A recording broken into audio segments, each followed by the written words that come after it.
नमो हरिहन्ताणं नमो सिद्धाणं नमो आयरीयाणं नमो उवझायाणं नमो लोये सौवसाहुणम् नमः श्रीवर्धमानाय निर्धूतकलिलात्मने सालोकानां त्रिलोकानां यद्विद्यादर्पणाय ते। ये मांगलिक ग्रंथ श्री गोमठ साध श्री रत्नकरंजी श्रावकाचार्य है। इसके रचयिता आचार्य भगवान श्री समंत भद्र स्वामी हुए हैं। इसमें संलेखना का अधिकार चल रहा है। उसमें ये श्लोक नंबर है ये 129, जिसमें अतिचारों को बताया है। किसके अतिचार? संलेखना रूपी महाव्रत के अतिचार। महान व्रत है ये। महाव्रती भी प्राप्त करते हैं इसको, और जो अणुव्रती हैं वो भी प्राप्त करते हैं, अर्थात दोनों ही इसको अंगीकार करते हैं। सारे ही व्रतों को लेने का प्रयोजन ये है कि जीव का समाधि मरण हो। एक समाधि मरण पाठ है, उसमें बहुत अच्छी अच्छी भावनाएं दी है कि भव भव में मैंने सुख भोगे, पत्नी स्त्री पुत्र आदि का प्राप्त किया, दान दिया, देव पूजा करी, समो शरण में जिनेन्द्र भगवान को देखा, स्वाध्याय किया, रत्नात्रय को सुना समझा, ये सब भव भव में किया, लेकिन अभी तक मैंने समाधि मरण को प्राप्त नहीं किया, इसलिए मैं अभी तक भी संसार में भ्रमण कर रहा हूँ। समाधि मरण नहीं करना अर्थात मिथ्यात्व सहित मरण होना, और जब तक मिथ्यात्व सहित मरण है तो यह जीव रत्नत्रय को साथ कैसे लेके जाए, है ना। इसलिए भाव भाव में जो काम नहीं किया है, और अभी तो अपने को विशेष रूप से आवश्यकता है, क्योंकि वही रत्न है अपने पास जो अपन ले जा सकते हैं। निर्वाण होना भी संभव नहीं है, तो रत्न साथ में सुरक्षित ले जाए। तो ऐसा ये जो निर्वाण का साधक है, ऐसा यह क्या है? समाधि। तो समाधि रूपी व्रत के अतिचार 5 बताए थे। पहला था जीने की वांछा होना। तो जीने की वांछा आपको है कि नहीं? अभी नहीं जीने की वांछा, जीना नहीं चाहते, तो जीने की वांछा का आपको अतिचार है कि नहीं? कि भाई हम तो अभी संलेखना रत नहीं है। जो संलेखना रत है, जब उसने संलेखना ले ही ली है कि अब मेरा जैसे देह से मोह ममत्व छोड़ दिया हमने, तो अब ये जिए कि अभी छूटे कि देर से छूटे, 5 साल बाद छूटे, उस बारे में मुझे कोई भी विकल्प नहीं है। इस प्रकार से रहना तो वो सही है, और जीने की इच्छा होने लगना वह दोष रूप है। फिर दूसरा कहा था मरने की इच्छा, भय से, वेदना से, सम्मान आदि न मिलने से, कषाय के कारण से, घमंड से, क्रोध से, इन अनेक कारणों से मरने की चाहना। मरने की चाहना यानी दुखी परिणाम हो गया। और संलेखना का मतलब ये है कि आप सुख पूर्वक मरण कर रहे हो। सुख पूर्वक मरे सो सुख संलेखना, और दुख पूर्वक मरे तो कुमरण है, वो सुमरण नहीं है। वह आर्त ध्यान से मरा है जीव, तो वो मर करके नरक में या तिरंच गति में गया होगा, या भवनक त्रिक में जा सकता है कदाचित, हीन जाति के देवों में। तो ऐसा कुमरण नहीं चाहिए। तो इसलिए मरण की इच्छा यानी दुख की रूप परिणाम वो दोष रूप है। तीसरा कल अपन ने बात करी थी भय होना, भय लगता है, तो भय को छोड़ना। अनेक प्रकार के तत्व उपदेश से, समाधि के स्वरूप के विचार से, आत्म स्वरूप से, शरीर के भेद विज्ञान से, समाधि की महानता से, अनेक मुनिराजों के प्रसंगों से, चेतन अचेतन कृत जो उपसर्ग अन्य पे हुआ उनका स्मरण करके, महापुरुषों के माध्यम से, सर्व प्रकार से जैसे मन भयभीत ना होवे उस प्रकार का उत्तम बोध प्राप्त करना, और भयभीत नहीं होना। और ये ऐसी चीज नहीं है कि संलेखना वाले को बोल दिया बेटा भयभीत नहीं होना और बोल के खत्म बात। ये वो चीज है जो उसको बार बार समझाई जाती, कही जाती। जीव का परिणाम है, ये परिणाम स्थिर था, थोड़ी देर बाद फिर से उपदेश नहीं मिला, उसके मन में कुछ और आने लगी बातें, तो भय पैदा होने लग जाए। ऐसा तो थोड़ी ना ये फेविकॉल का जोड़ कि एक बार लगा दिया वो बोले हो लगा हुआ है, वो भी टूट जाता है आजकल। ऐसे जीव का परिणाम, हमने एक बार उपदेश दे दिया कि हाँ आपको क्या करना है, भय नहीं करना है, तो उसने कहा नहीं करेंगे और हो गया, अब इसकी संलेखना में मरण भय नहीं होगा, ऐसा नहीं होता। मतलब उस भय को दूर करने के लिए जो जो आवश्यक उपदेश, परिचर्या, सेवा, शुश्रूषा है वह करना, तो उसका भय दूर होगा। ये केवल सुनाने की बातें नहीं है, आचार्य होते हैं वो छपक के पैर दाब देते हैं, हाथ दाब देते हैं, कानों में कर्ण में अमृत रसायन घोलते हैं, अपना समय निकाल के इनको समय देते हैं। ये ऐसा नहीं कि दे दिया किसी को भी सर लिखना आ जाना, हाथ रहना संघ में सब व्यवस्था कोई कर देगा, कोई नहीं कर देगा, आप करोगे क्या? इस प्रकार की स्थिति होगी, फिर वो जब सेवा होती है तो उसका भय जाता है कि हाँ वास्तव में जब इस प्रकार इतने महान जीव मेरे संग में है तो हम भयभीत किस बात से हो गए? जिन धर्म का शरण है, जिन आचार्य का शरण है, तो भय किस बात से हो गए? ऐसा सोच करके भय से मुक्त होता, उनकी सेवा को देख के भय से मुक्त होता, वात्सल्य को देख के, वचनों को देख के, श्रुत रूपी उपदेश को सुन करके। तो ये सब समझना। अब अपन बाकी के दो करते हैं। बाकी क्या था? चौथा मित्रानुराग। मित्रानुराग क्या है? मित्रों के प्रति अनुराग। जो पूर्व काल में बहुत सारे अपनी मित्र मंडली थी, उनके साथ अपन ने खूब प्रेम से समय बिताया, और अब जीव बैठा है और कुछ दूसरा तो काम नहीं था, तो तत्व चिंतन से चित्त हट करके कहीं पूर्व की स्मृतियों में चला गया, और स्मृति में जाते हुए वो मेरा मित्र कितना भला था, उसने मेरे साथ कितना अच्छा व्यवहार किया, हम दोनों कहाँ कहाँ नहीं घूमे, कितना हमने साथ में व्यापार धंधा बिजनेस वगैरह सब किया, वह मेरा सच्चा मित्र था, अनेक परिस्थितियों में उसने मेरा हित किया था, अच्छी बातें कही थी, अब मैं यहाँ से जा रहा हूँ, अब वह मित्र छूट जाएगा। छूट जाएगा कि नहीं? छूट जाएगा। ऐसा बैठे बैठे सोच रहा है, और सोचते और सोचने लगे गहरा, तो मालूम पड़े थोड़ी देर बाद आंखों में से आंसू भी निकलना चालू हो जाए, पुत्र का स्मरण आ जाए, पुत्री का आ जाए। मित्रानुराग क्यों लिखा है? कि पुत्र पुत्री के स्नेह को तो हमने तुमसे पहले ही कहा छोड़ देना। अब ये मित्र हैं, साथी लोग हैं, जिन्होंने बिना किसी प्रयोजन निष्प्रह भाव से तुम्हारी सेवा या हेल्प या साथ में रहना ये सब किया था। मित्रों का प्रेम बहुत गाढ़ा होता है। जैसे आपके अच्छे फ्रेंड्स हों, तो फ्रेंड्स जो हैं आपके भाई से ही बढ़ के हो सकते हैं। कभी आपके भाई से आपकी उतनी नहीं बनती हो जितनी आपकी मित्रों से बनती है, क्योंकि वो हमारे मित्र हैं। अपन सलाह मित्र की लेना ज़्यादा पसंद करते हैं, भाई की, बड़े भाई की लेना कम करते हैं। पिताजी की तो लेते ही नहीं है, क्योंकि मित्र से हमारा भरोसा ज़्यादा है। हम उसके साथ 8 घंटे रहते हैं, स्कूल में ट्यूशन पे रहते हैं, तो जो मित्र का अनुराग हो जाता है वो गाढ़ा हो जाता है, व्यक्ति उसको खूब याद करता है। आप देखो बैठे बैठे कोई पुराना मित्र मिल जाए तो देखते से एकदम, अरे अपन साथ में थे, उस स्कूल में थे, अपन ने ऐसे शैतानी करी थी, ये खाए थे, घूमे थे, भागे थे, वहाँ गए थे, तो बातें याद करके दोनों के बीच में 2 घंटे 4 घंटे कैसे निकल जाए मालूम पड़ते नहीं। बोले एकदम स्मृतियों में और उन चीज़ों में खूब सा निकल जाता।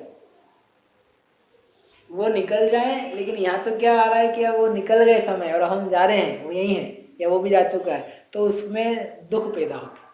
और दुख पैदा होता है ना, संक्लेश आर्थ परिणाम आता है। अतीत की स्मृतियों को याद करने से वर्तमान में संक्लेश आर्थ ध्यान के अलावा कुछ भी नहीं मिलेगा। या तो आप रोज ध्यान करोगे या आर्थ ध्यान करोगे, हाय वह नहीं रहा, अथवा वो हमने घूमा था, वो परिग्रह इकट्ठा किया था, वो चोरी बोली थी, वो बंक किया था, उन सब में कितना मजा आया था। तो जो बुरे काम किए उनका हर्ष मनाओगे। कोई सी भी स्मृति हो अतीत की, वो याद करने लायक नहीं है। जीवन में बहुत सारे भोग भोगे हों, वो याद करने लायक नहीं है। अरे सुबह खाया हो, वो शाम को याद करने लायक नहीं कि सुबह क्या खाया था। खाते जाए भूलता जाए, भोगों की स्थिति ऐसी होनी चाहिए। हम किस किस घर में रहे, कहाँ कहाँ रहे, आगे बढ़ो, पीछे को छोड़ो। सेल्फिश होना नहीं कह रहे आपसे, जहाँ सहायता की परोपकार की आवश्यकता पड़ती है जीवन में वो करना, लेकिन जो अटैचमेंट है, जो उससे जुड़ान है, वो जुड़ान तुम्हारा कुछ काम नहीं आएगा। उस स्मृति को याद करके क्या लाभ उठाओगे?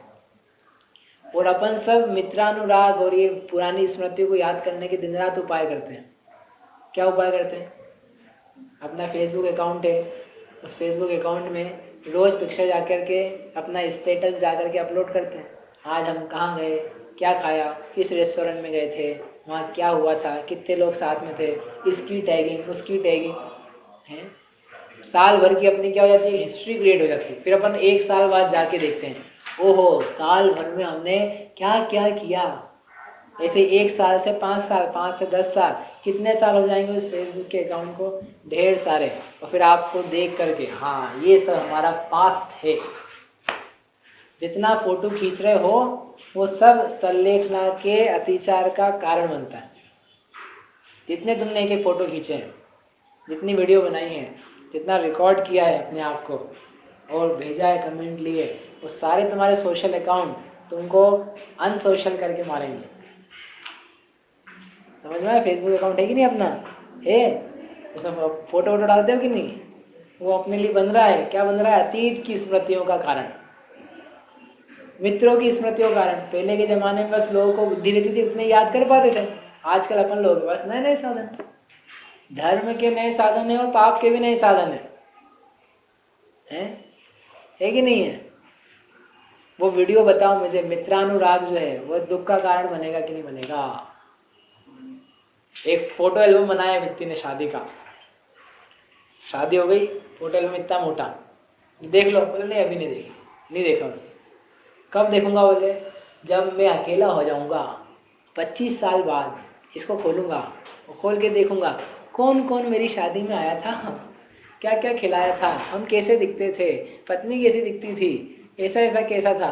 वो फिर अब 25 साल बाद उन फोटो को पलटा पलटा करके अपने राग भाव को, मोह भाव को पैदा करता है। देखना आप देखोगे कि नहीं देखोगे? 10-15 साल बाद फोटो एल्बम है शादी का, देखना कौन देखता है उसको। देख के अपने को क्या होएगा? पुरानी बातें याद आएगी, कैसा लगेगा? अरे कहाँ संसार में इस चक्कर में अपन लग गए, काश ये दिन नहीं होता तो आज भी हम यहाँ, आज ये दिन भी ऐसा कोई भी नहीं सोचेगा। अच्छा अच्छा सोचता है वो, अच्छा तुम्हारे लौकिक में अच्छा कहलाता होगा, लेकिन तत्व स्वरूप से देखे तो तुम्हारी संलेखना का बाधक है। क्या बाधक? नहीं है। पुरानी बातें याद आने पर शरीर छूटने का मन नहीं करता है। उन लोगों को बुलाओ। आपने सुना होगा कई बार कि उस व्यक्ति की देह नहीं छूट रही है, सांसें अटकी हुई है। क्या अटकी हुई? सांस। और उसकी सांस नाती में अटकी हुई है, पोती में अटकी हुई है, फ्रेंड में अटकी हुई है, वहां के कपड़ों में अटकी हुई है। सुना ऐसा कभी? नहीं सुना कि उसकी सांसें अटकी है, वो देह छूट नहीं रही उसकी, वो देखना चाहता है किसी को। और जैसे ही उसने अपने बच्चे को देखा, नाती पोती को देखा, और वैसे ही उसका जय श्री राम हो गया, उसका क्रियाक्रम हो गया। ऐसा होता है कि नहीं? इसका मतलब क्या कहते लोग कि उसकी अटकी हुई है। क्यों अटकी हुई है? उसकी आत्मा धर्म में नहीं अटकी हुई है, वो भगवान का चित्र नहीं देखना चाहता, वो मुनिराज का चित्र नहीं देखना चाहता, वो जिनवाणी का श्रवण नहीं करना चाहता है, वह अपने बालक का चित्र देखना चाहता है। तो वो कहाँ अटका हुआ है?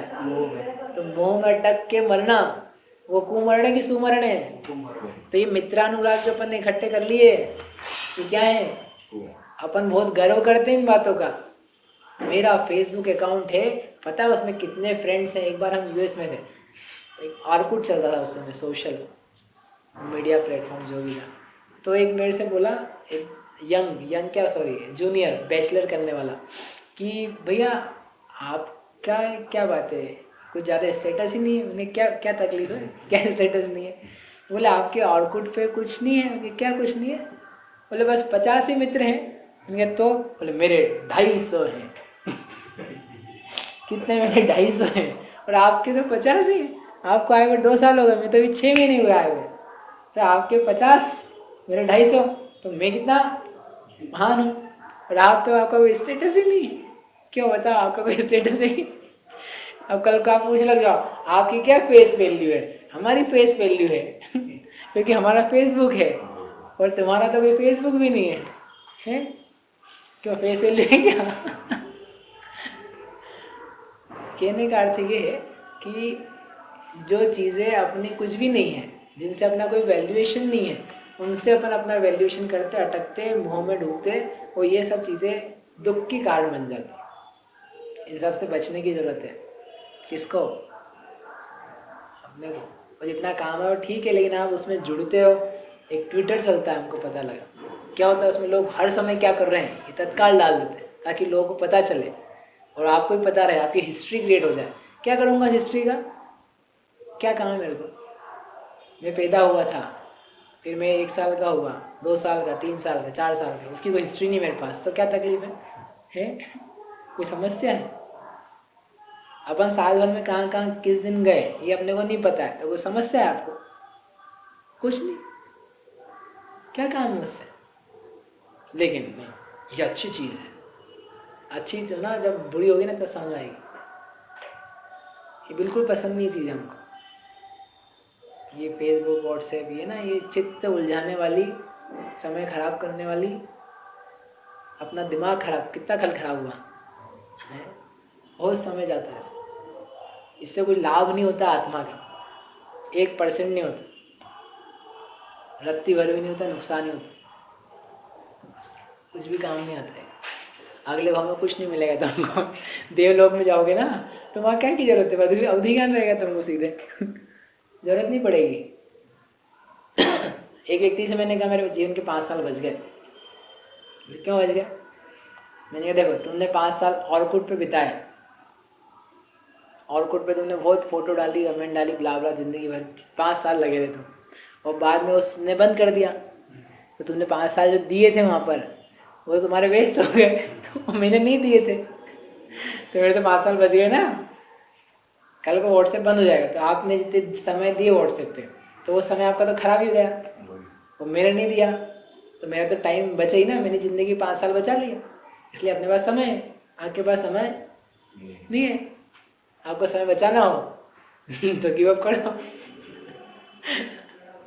ठीक है, तो ये हुआ अपना, किसकी बात चल रही थी? मित्रानुराग। मित्र का अनुराग बहुत खतरनाक होता है। अरे छपक को छोड़ो, वो जो लोग आजू बाजू बैठे रहते ना उनको रोना आ जाता है। आपसे कहानी बताना रह गई थी, कहानी नहीं रियल घटना। चिरंजा बाई थी, बड़े वर्णी जी की माता जी, गणेश प्रसाद जी वर्णी। तो उनकी संलेखना चालू की। उन्होंने पहले किया था कि हम 30 दिन बाद गुजर जाएंगे, ये दिन पे जाएंगे, ये सब घटना घटेगी, ऐसा ऐसा करके। तो उनकी संलेखना चालू हुई, लेटी हुई थी। गणेश प्रसाद जी वर्णी भी थे, उनकी छोटी बहन भी थी, ननद, सॉरी बहन नहीं ननद। किसकी ननद? वो चिरंजाबाई की, है ना, पति की बहन, वो भी थी। और 1-2 घर के लोग, मतलब जिनसे अच्छे निकट संबंध थे, वो दोनों तीनों थे। तो उन्हें लेटी हुई थी, बोलो सुनो, बोलो, पाठ पढ़ना चालू करो, समाधि में पाठ पढ़ो। लेटी हुई थी ताकि सुनते रहे। पाठ पढ़ना चालू किया, 2-4 लाइनें पढ़ी, इतने में वो ननद की तो आंखों से आंसू बहने लगे। बोले रे हमारी माता जी, हमारी भाभी जा रही है, इनका मरण होने वाला है। तो उसको तो आंखों में से आंसू आने लगे। बोले चलो उठो यहाँ से, जाओ। कौन बोला? चिरंजा बाई, इतनी दृढ़। फिर गणेश प्रसाद जी वर्णी, अच्छे ज्ञाता, जिनके शरीर में फोड़ा हो गया था एक बार पैर में, तो उन्होंने कहा कि हम सुन्न नहीं कराएंगे, फोड़ा का ऑपरेशन करना है, फाड़ना है, हम जागृत रहेंगे, सुन्न नहीं करवाएंगे, ऐसे ही कर दो आप। और वो फोड़े को चीर करके उन्होंने अपना ऑपरेशन करा लिया जागृत अवस्था में। वो वर्णी जी, जब माता जी ने उनको बोला चलो तुम पढ़ो, समाधि पढ़ो, आगे से पढ़ना चालू किया उन्होंने। 2-4-5 पंक्तियां पढ़ी और उनकी आंखों से भी आंसू आंसू आंसू आने। बोले उठो तुम लोग, क्या कर रहे हो, जाओ यहाँ से, भागो यहाँ से, तुम लोग हमको ही परेशान करोगे। दोनों को उठा दिया, भगा दिया। ये नहीं अरे बेटा कोई बात नहीं, अपन फिर मिलेंगे, ये तो होता ही है, अनित्य है। नहीं, हमको कुछ नहीं चाहिए ऐसी बात। आज रोने का यहाँ क्या शोर है, वो पूरा लाइन है, मुझे याद नहीं है। आज यहाँ तो मृत्यु महोत्सव का जोर है। ऐसे कव्वाली टाइप की बहुत सुंदर उछलती हुई पंक्तियां का एक पाठ है पूरा। ना घर की बत्तियां सुनाओ मुझे, ना कुछ और बातें बताओ मुझे, बस मुझे तो आत्म स्वरूप की धुन लगी है। वो बातें कह सकते हो तो करो, बाकी तुम सब लोग यहाँ से उठ जाओ। छपक की जिम्मेदारी है और निर्यापक आचार्य की जिम्मेदारी। फालतू अनुराग के चक्कर में नहीं बहाना। आपसे पहले कह चुके इसी स्वरूप के अंतर्गत कि वहां जा जाके मत पूछवाना, पहचाना कि नहीं नानी, नानी पहचाना कि नहीं, मैं अर्चेश, मैं अनिका, मैं पप्पू, मैं पिंटू। क्या करेंगे पप्पू पिंटू का? ये याद दिलाओ, आप चेतन आत्मा हो, शरीर से भिन्न हो, आप महान कार्य कर रहे हो, ये बातें कहो। पप्पू पिंटू तो हो गए, बहुत हो गया सबका काम। अनुराग मत बढ़वाओ, मत बढ़ाओ, पुरानी स्मृतियां मत याद दिलाओ। याद आया मैं कौन? मैं वहां से आया, जबलपुर से। हाँ, आपका नाती, आओ नाती, कुछ काम नहीं आएगा। पहले बहुत याद कर लिया, नाती ने खिला लिया, अब कितना खिलवाओगे हैं? तो इसको करना, ये आने लग जाता है भाव, क्योंकि समय है ना, बैठा है व्यक्ति मन से फ्री है और तत्व चिंतन चले बढ़िया, कदाचित ना चले। तो आचार्य कहते हैं कि भाई इस सुखानुबंध, इस मित्रानुराग में मत पड़ो, उन मित्रों के अनुराग को, स्मृतियों को चित्त में स्थान मत दो, इसमें आर्त रोध ध्यान के अलावा कुछ भी प्राप्त होगा नहीं। ठीक है, समझ में आया? आखिरी अंतिम, अंतिम क्या है बोलो? लास्ट अतिचार, निदान। निदान क्या चीज है? सबसे खतरनाक निदान। किसी चीज का अपन किसी चीज का अगर चिंतन कर रहे हैं, हाँ, कुछ कर रहे हैं, उस समय अगर अपनी आयु पूरी होती है और उस समय का अपन ने मतलब वो चीज, उस चीज का भावना वाली है, कुछ भी करते तो उस समय जो निदान बंद हो गया, नहीं अच्छे से नहीं आया। निदान, निदान यानी मैंने ये तप धारण किया है, मैंने व्रत लिए हैं, मैंने संलेखना लिए है, समाधि मरण लिया है, इतना महान काम मैंने किया है, इसके बदले में मुझे स्वर्ग लोक की संपदा की प्राप्ति हो जाए। मैं चाहता हूं कि अगले भाव में सुंदर रूप वाला बनूं। इस भाव में तो मुझे सुंदर रूप नहीं मिला, कुरूप मिला, अच्छे हाथ पैर नहीं मिले, शरीर बलवान नहीं हुआ, लेकिन अगले भाव में क्या हो गए? मुझे सुंदर रूप, बल, यौवन, ऐश्वर्य, इसकी प्राप्ति हो, लोग मेरी सुने, मेरे पास धन रहे, मैं सेठ रहूं, राजा रहूं, अहमिंद्र बनूं, चक्रवर्ती बनूं, रिद्धिधारी देव बनूं, वैमानिक बनूं, अनेक देवियां हो, स्त्रियां हो, खूब वैभव। इस प्रकार से भोगों का बंध, यानी भोगों की कामना करना, किसके निमित्त से? धर्म के निमित्त से, उसको बोलते हैं निदान। आप लोग यहाँ आ रहे हो, स्वाध्याय सुना, तो आप ये सोचते हो ना यहाँ पे, ये हमने आधे घंटे स्वाध्याय सुना, इसके बदले में मुझे अगले भाव में श्रुत केवलीपना, चक्रवर्तीपना, अहमिंद्रपना मिल जाए। सोचते हो ना ऐसा? नहीं सोचते हो? तो क्या सोचते हो? पुण्य के लिए वो करते हैं। तो कहते हैं जैसे अभी नहीं सोचा जा रहा है, वैसे है जीव, तुम इस अंतिम समय पे हो, अब यहाँ से देह से निकलोगे तो तुम्हें तो अपने आप वैसे ही उत्तम वस्तु की प्राप्ति होगी।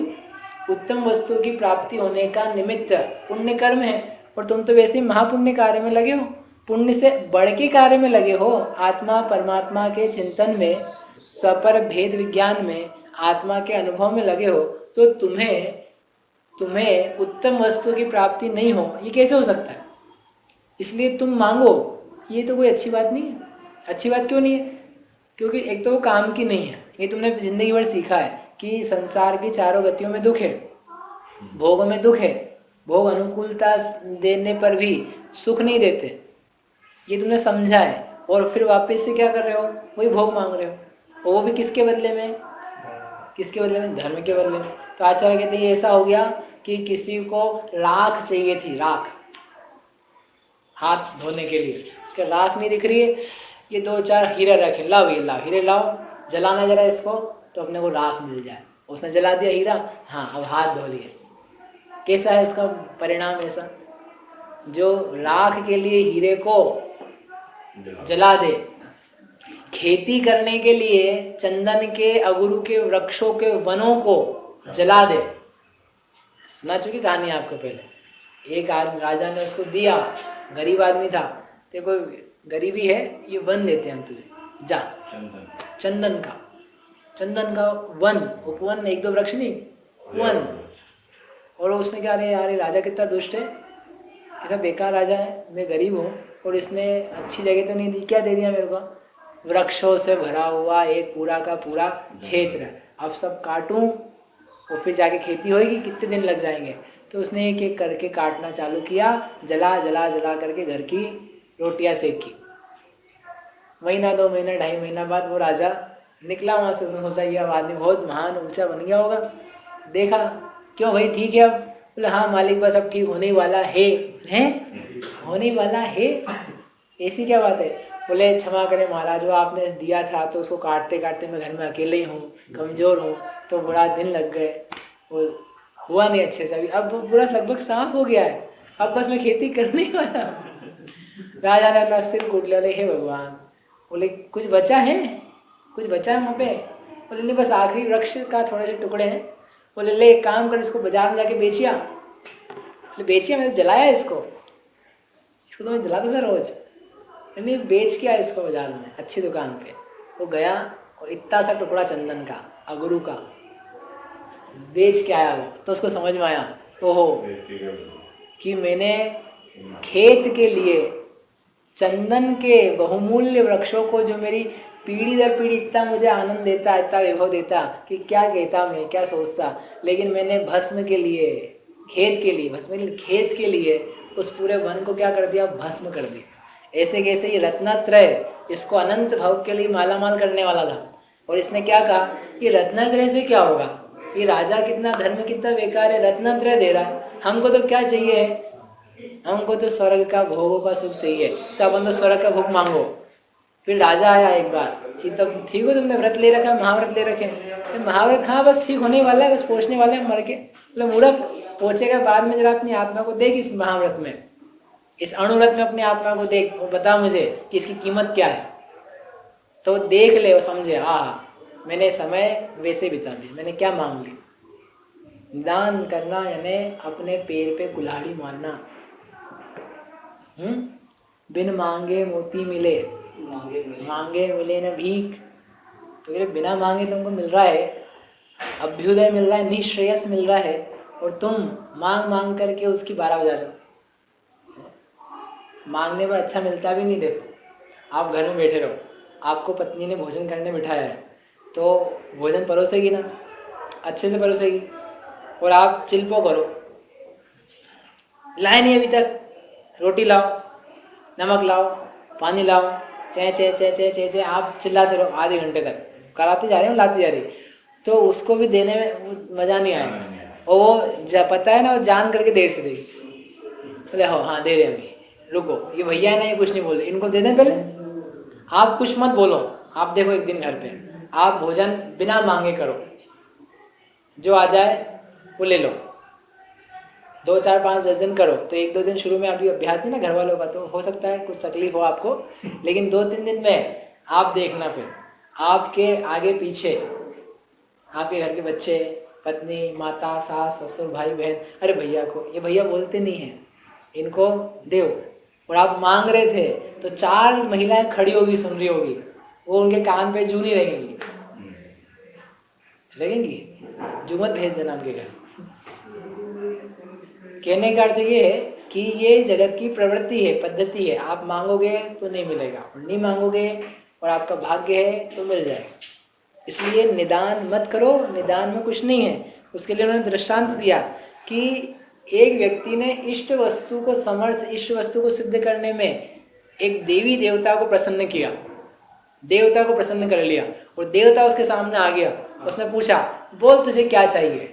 ले मुझे जहर दे दो भगवान, जहर पीऊं और मैं मरूं। बोले मूर्ख, कैसा पागल आदमी है, एक तो बड़ी मुश्किल से देवता सिद्ध हुआ, और क्या मांग रहा है ये? जहर, प्राणहारी। तो ऐसे कह रहे तुमने अपनी आत्मा की साधना करके इष्ट देवता को, अपनी आत्मा को सिद्ध कर लिया, वो प्रकट हो रही है, महाव्रत हो गए, संयम हो गया अंतरंग, और ये प्रकट होने के बाद पूछ रहा बोल क्या चाहिए? बोले मुझे क्या चाहिए? मुझे भोग चाहिए। यानी क्या मांग लिया? जहर मांग लिया। भोग बुरे भव रोग बढ़ाए बेरी, वज्र अग्नि विष से विषधर से, ये अधिक है दुखदाई। कौन? भोग। भोग कैसे है? अत्यंत दुखदायक। भोग जो विषय विष है वो कहते हैं एक भाव में मारता है, और विषय है वो भाव भाव में मारते हैं। इसलिए ऐसे प्राणहारी भोगों की कामना हे जीव इस महान संलेखना व्रत को प्राप्त करके मत करो। कहां से करनी चाहिए? अपनी स्वभाव। इन भोगों की कामना मत करो। इस भोगों की कामना से मुक्त हो जाओगे तो केवल ये अंतिम समय की बात नहीं है, वर्तमान में भी आप समझ लेना कि मुझे इस धर्म के फल में किसी भी भोग की वांछा नहीं है, मुझे भोग नहीं चाहिए। इससे मुझे क्या चाहिए? रत्नात्रय स्वरूपी आत्मा। इस प्रकार से यहाँ पर अतिचारों से भी रहित होने का उपदेश दे करके अब ये बताएंगे कि रत्नात्रय समाधि पूर्वक मरण से क्या प्राप्त होता है। अब बस फल ही फल आएगा, अच्छी अच्छी बात आएगी। अभी तक तो आपको हमने भय, विषाद, चिंता, ग्लानि सब बताए। अब यहाँ पर आएगा इसका फल क्या है, उस फल को अपन जावाणी के सदा देत हो